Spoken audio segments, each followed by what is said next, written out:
Okay. Hello, my name is Claire. I started work as an apprentice for Norfolk County Council in November of this year. Hello, I'm Chris and I am an apprentice with Suffolk County Council and I started in September last year. Hello, I'm Heather de Leon and I work with Trade Union Learning Link. Hello, I'm Daniel Marshall and I'm a Union Learning Rep. So Danny, what does your job involve as a Union Learning Rep? My job is solely to help people get the training that they want to do and signpost them to course providers.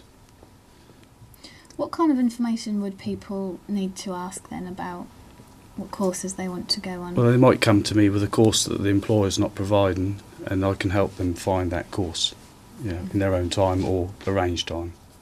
So do you get many apprentices? How do you support apprentices?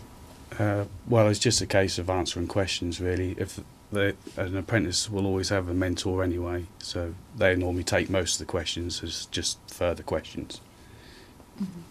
So do you both have ULRs present? We do, yes. They're about, but we don't really know much about their role and how they would link with our role as an apprenticeship. Well, it's just a case of support really. Helping people get on courses that they want to go on,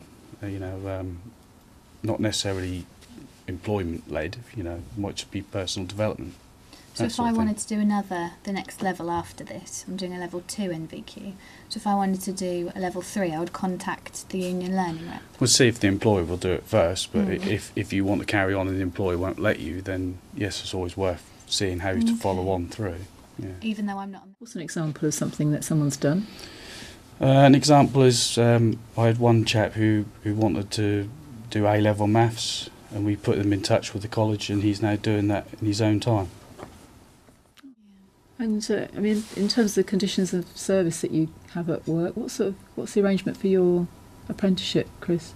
Mine is a year-long apprenticeship, which started in September, so it will terminate end of September this year. It's standard government wage of £95 a week for an apprenticeship, and there's not a guaranteed job at the end. And do you get any time to do your studying? Yeah, we're given 3 hours a week work hour-based time. Right. Anything else we have to do in our own time. And how's the situation with you, Claire? Mine's quite different to that actually. My apprenticeship was offered as part of my job role, so I have a guaranteed job at the end of it.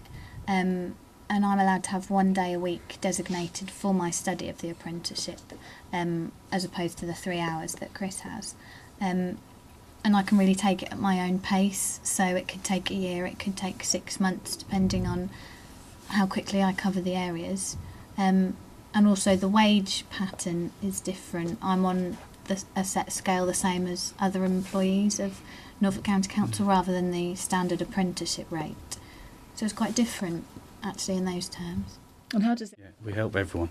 So what kind of support would be in place if I came and said I wanted to take this avenue? Just really just know what you want, the course you want to do, what training you want to do, and then finding the provider to put you on that course. And if the employer won't fund that, then sometimes we can get funding, or maybe you have to fund it yourself. Right, okay. But we will put you in touch with the provider that will give you that course. Because we've helped get Norfolk County Council say that no, they're not coming in at £95 a week, they're going to come in at a better level. So that's one of the benefits already. It's negotiated. And presumably the conditions of service in terms of the time that you get to do the training as well, or that your time for your study would have been part of the negotiation as well, wouldn't it? Yeah. So that would all have happened before the posts were actually... Before I came along. Yeah. So Danny, could you tell me a little bit more about trade unions? Trade unions are just there to help you collectively work together, basically. So you have reps, health and safety reps, and you have learning reps, which help promote your learning.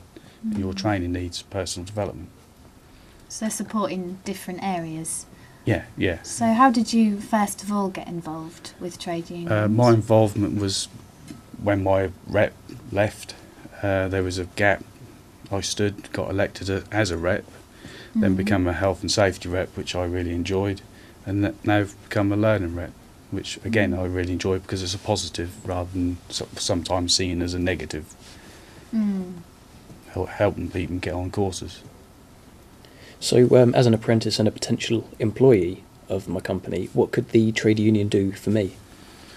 It helps you negotiate with your employer, you know, and you stand together. So it's funny that you mentioned these benefits. We were talking earlier about how our wages are different, so presumably that's due to the input of the trade unions of help negotiate a better wage. In your case, Norfolk County Council would always speak to Unison, and your circumstances and your employment rights would have been negotiated with Unison before that job was advertised. Hence, reps do all sorts of manner of things, really, from representing your needs to health and safety to promoting learning.